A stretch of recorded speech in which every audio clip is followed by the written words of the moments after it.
Durante décadas, houve um conluio entre as elites do país para dominar o povo e escravizá-lo.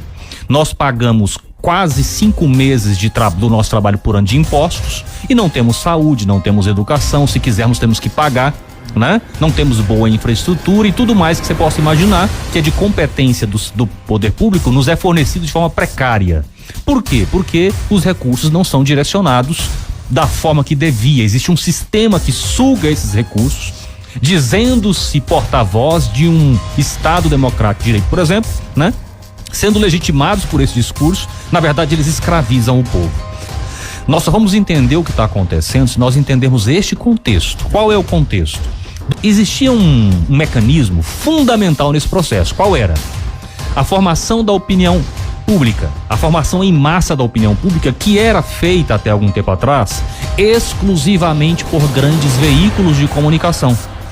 A referência disso é a Rede Globo. Então, todos nós nos informávamos como? Jornal Nacional. Isso, eu era assim. Você dava boa noite quando o jornal começava? Não cheguei a tanto não, mas eu estava lá sempre assistindo, porque eu acreditava que o que passava no Jornal Nacional era verdade. Sim. Alguém chegava a comentar um assunto, não, passou no Jornal Nacional, então é verdade. Costume. Não é isso? Então eles usavam esse poder gigantesco de influenciar de maneira determinante a formação da opinião pública no Brasil conforme os seus interesses.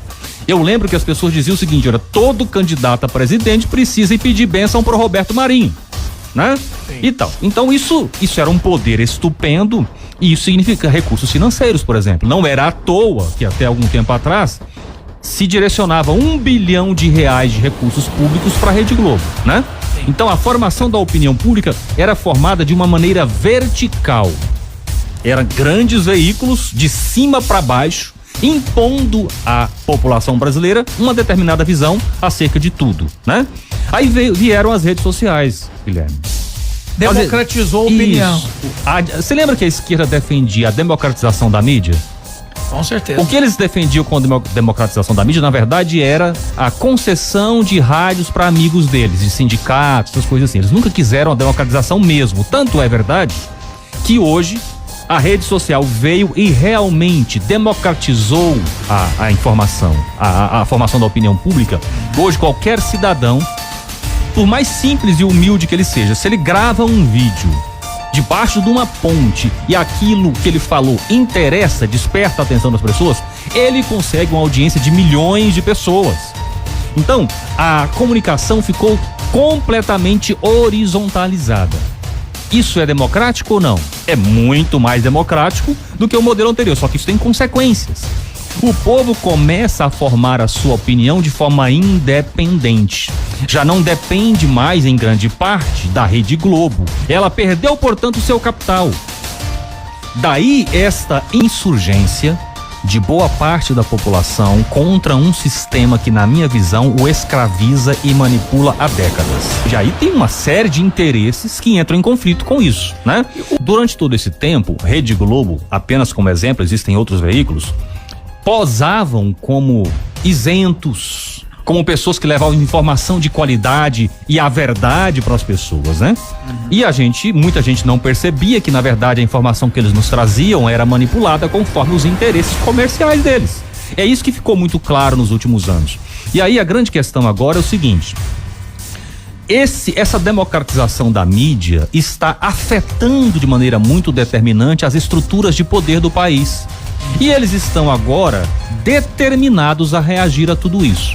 Existe hoje uma convergência muito grande desse sistema no sentido de censurar o que o povo fala nas redes sociais. Isso está prejudicando muito os esquemas de poder deles, entende? E aí eles vêm com a justificativa, aquelas mais falaciosas que você possa imaginar, que qualquer ditatorzinho de uma república mequetrefe, vamos dizer assim, usa. Os mesmos argumentos que eles estão utilizando para censurar as redes sociais aqui são os mesmos que usam em Cuba, usam na Venezuela, usam na China, usam na Coreia do Norte. São os mesmos argumentos. Nós precisamos proteger o povo da desinformação. Guilherme, sabe como é que se protege as pessoas da desinformação? Com múltiplas fontes de informação. Então você tem um fato, você tem uma situação, e aí você dá a oportunidade de todos falarem sobre aquilo, e as pessoas têm a oportunidade de ouvir os dois lados. Quando as pessoas têm essa oportunidade, elas conseguem perceber a verdade, porque ela ouviu um lado, ouviu o outro. O que todo ditador precisa? Que as pessoas não ouçam o outro lado. É por isso que todo ditador tem como estratégia fundamental do seu domínio a censura. E é isso que está, na minha visão, acontecendo já sistematicamente no Brasil nos últimos anos.